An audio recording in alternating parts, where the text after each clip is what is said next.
اعوذ باللہ من الشیطان الرجیم بسم اللہ الرحمن الرحیم۔ خواتین و حضرات السلام علیکم۔ حکومت دو قسم کی ہوتی ہے، ایک خطہ پر اور دوسری جو حقیقی حکومت ہے وہ قلوب پر ہوتی ہے۔ حضرت عبداللہ شاہ غازی کی حکومت ظاہر و باطن دونوں پر قائم ہے۔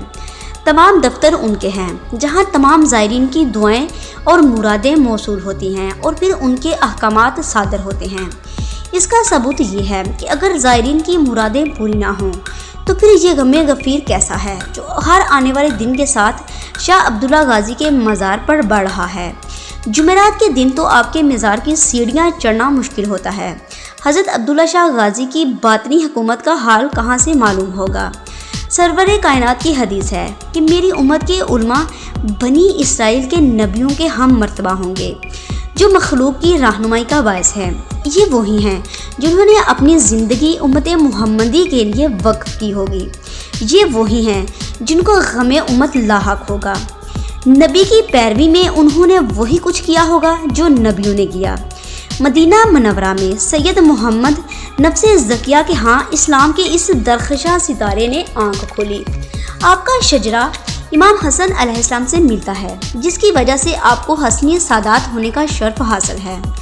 آپ کا امام مہدی علیہ السلام سے گہرا عشق تھا اور اپنے تمام علوم کے لیے امام مہدی علیہ السلام سے رجوع کرتے تھے اور ان کی تعلیمات پر عمل کیا کرتے تھے۔ جب بنو امیہ کی حکومت زوال پذیر ہوئی تو آپ کے والد گرامی نے مدینہ منورہ میں علوی حکومت کی تخلیق شروع کی۔ اس ضمن میں اپنے بھائی حضرت ابراہیم کو بصرہ روانہ کیا، لیکن دشمنان حیدر کرار نے ان کو زندہ دیوار میں چن دیا۔ یہ دیوار آج بھی بغداد میں مشہور ہے۔ عبداللہ شاہ غازی کے والد نے آپ کو اپنے بھائی کے پاس بھیجا اور وہاں سے ہوتے ہوئے سندھ کی جانب روانہ کیا۔ آپ کو تاجر اس لیے کہا گیا ہے کہ آپ اپنے ساتھ گھوڑے لے کر آئے اور تاجر کے روپ میں آئے۔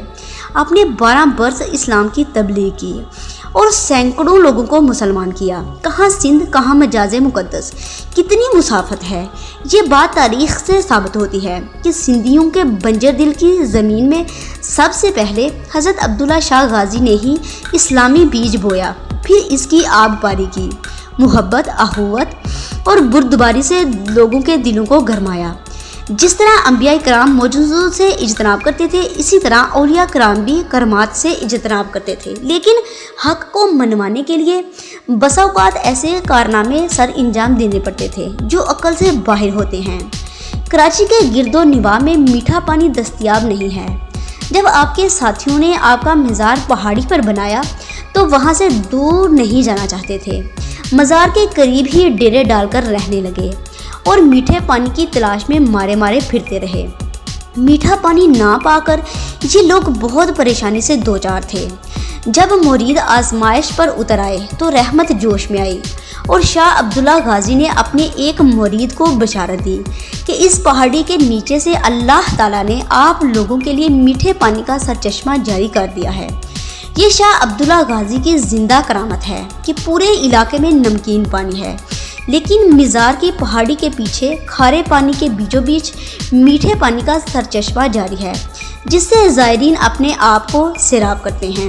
اللہم صلی علی محمد و آل محمد وعجل فرجہم اجمعین۔